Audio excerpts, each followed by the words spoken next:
Correct 12টা বাজবে, তখনই আমরা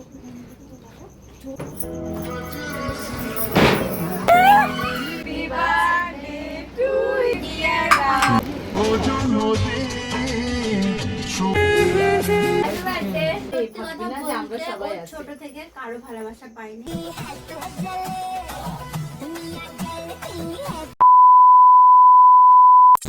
তো হ্যালো এভরিওয়ান, কেমন আছো সবাই? আশা করি অনেক ভালো আছো, আর আমিও ভালো আছি। আজকে অনেক রাত পর্যন্ত জেগে বসে আছি, কারণ হচ্ছে আমার ছোট্ট একটা ভাইয়ের বার্থডে আছে, তার জন্য এখন ঘড়ির কাঁটায় বাজে 11:40। তো ওকে একটু খুশি করার জন্য আমরা একটা ছোট্ট কেক এনেছি। আর সত্যি কথা বলতে ওর আম্মু এখানে থাকে না, অনেকটা দূরে থাকে, ওর আব্বু নেই, তাই আমরা দিদি হিসাবে ওকে একটু আনন্দ দেওয়ার জন্য এইটুকু করেছি। এই প্রথমবার বোন একটা টি শার্ট নিয়েছে ওর জন্য, আর আমরা সবাই একসাথে এই কেকটা নিয়েছি। তো চলো আমরা ওখানে যাই, তারপর তোমাদের সাথে দেখা হচ্ছে, দেখি ওর রিয়াকশানটা কেমন হয়। আমি জানি তো ভাই ঘুমিয়ে গেছে, তবু ওকে ঘুম থেকে তুলিয়ে দেখি তোমরা সব কিছু দেখতে পাবে। তো চলো আমরা যাই তাড়াতাড়ি।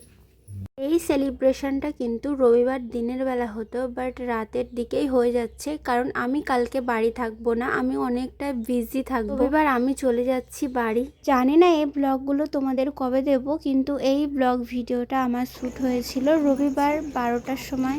ঘুমিয়ে আছে, আমরা বললাম যে এই দরজাটা খোলা রাখতে, তার জন্য দরজাটা খুলে রেখেছে। অ্যাকচুয়ালি আমরাও বলেছিলাম যে ভাই আমি তোদের রুমে শোবো আজকে, তার জন্য দরজাটা খুলে রেখেছে। আমাকে কিন্তু অনেক রিকোয়েস্ট করছিল থাকার জন্য। মেয়ে তো ঘুমাচ্ছে আমার মায়ের কাছে, আর আমি এদিকে বার্থডে সেলিব্রেশন করতে এসেছি।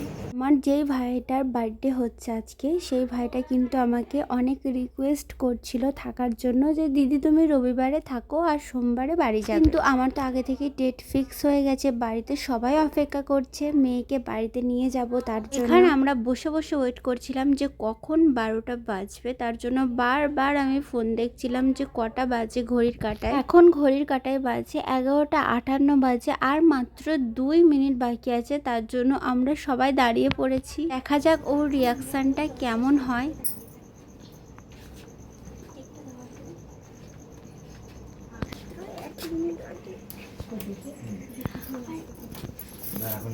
পুরো কারেক্ট 12টা বাজবে, তখনই আমরা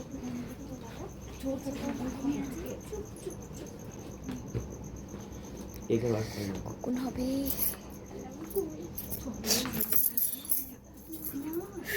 চুপ পাড়া চুপ।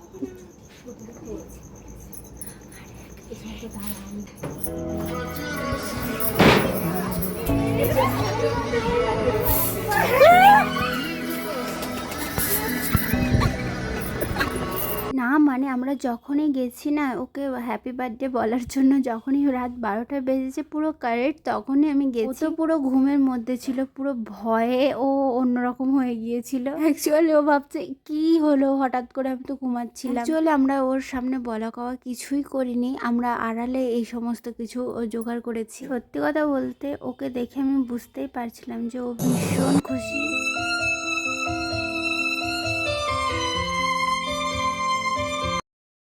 Happy birthday to you. Happy birthday. Happy birthday, dear Rai. Happy birthday to you. শুভ জন্মদিন, শুভ জন্মদিন।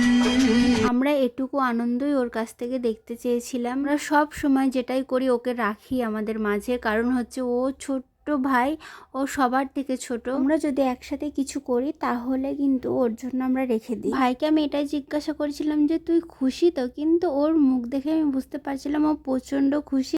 বুঝতে পারলাম ও কিন্তু খুব ভয় পেয়ে গিয়েছে।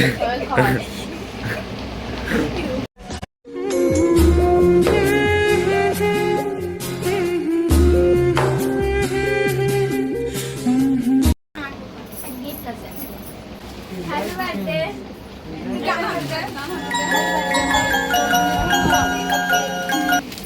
বোনের তরফ থেকে ভাইকে গিফট করেছে।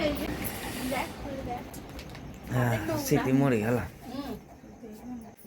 হ্যাপি বার্থডে বলো তুমি তুমি সারা জীবন ভালো থাকো এই আর দিনটা তোমার জীবনে বারবার ঘুরে আসুক। ফিরে আসুক আর তোমার আমি জীবনে চাই- এমন একজন আসবে তোমাকে সারা জীবন সুখে রাখবে। হ্যাঁ তুই যেন কোনোদিন নিজেকে সত্যি কথা ভাববি না যে আমরা বলতে সবাই ও আছি। ছোট থেকে কারো ভালোবাসা পাইনি, না বাপের না মায়ের। মায়ের, হ্যাঁ। তো আমি চাই যে ওর জীবনে এমন একজন আসুক, বড় হবে যখন ওর জীবনে এমন একজন আসুক যাতে ওকে সারা জীবন আটকে বেঁধে রাখে। এখন থেকেই পড়াশোনা ছেড়ে দিয়ে এখন থেকে কাজে নেমে গেছে, কাজ করছে। দুই ভাই বোন একাই থাকে, কেউ নেই। আমাদের আশেপাশে থেকে অনেক হেল্প করে ওকে। এত ছোট বয়সে ও সংসারের বোঝা টানছে, মানে সংসারে যাবতীয় জিনিসপত্র লাগে সেগুলো ওকে টাকা দিয়ে কিনতে হয়। ওই যে ও একটা ছোট্ট শপিং মলে কাজ করে, যেটা তোমরা চেনো, আমি কেনাকাটা করি, ওখানে ও কাজ করে, ওখানে ও থাকে। বেশিরভাগ সময়টা আমাদের বাড়িতেই থাকে। আমি ছোট থেকে ওকে ভীষণ পরিমাণে ভালোবাসি, পুরো আমার নিজের ভাইয়ের মতন। ছোটবেলায় ফুপু ওকে সাজিয়ে দিত আর আমি ওকে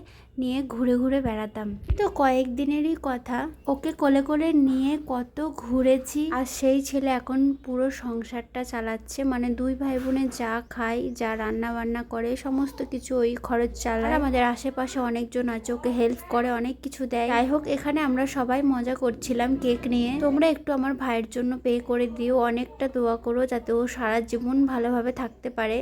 তো আমরা রাত 12টার আগে এসেছিলাম, 12টার সময় সেলিব্রেশন করে তারপরে অনেকটা মজা করে ওই 12:30 পৌনে 1টার সময় আমরা বাড়ি এসেছিলাম। কেক দিয়ে পুরো ভূত করে দিয়েছিল সবাইকে। যাই হোক, দেখা হচ্ছে নেক্সট ব্লগে। তোমরা আমার ওই ছোট্ট ভাইয়ের জন্য সবাই দোয়া করো যাতে ও সারা জীবন ভালো থাকে।